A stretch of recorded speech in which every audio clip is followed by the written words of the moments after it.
This is how we join for mass communication. Here I'm again with another video. Here I'm again with another boot speed test video between iPhone 16 Pro Max to the last version of iPhone, that is iPhone 17 Pro Max.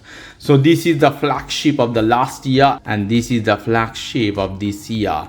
Two best phone of the era. This has 12 gigabytes of RAM, this has 8 gigabytes of RAM. Obviously one generation differences between. So let's see boot speed test. 1, 2 and 3.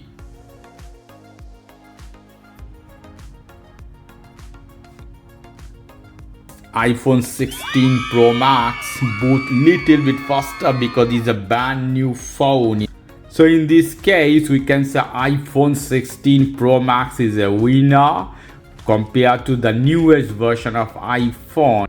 Next time we'll do another version of iPhone. This is 16 Pro Max desert version. Let's see.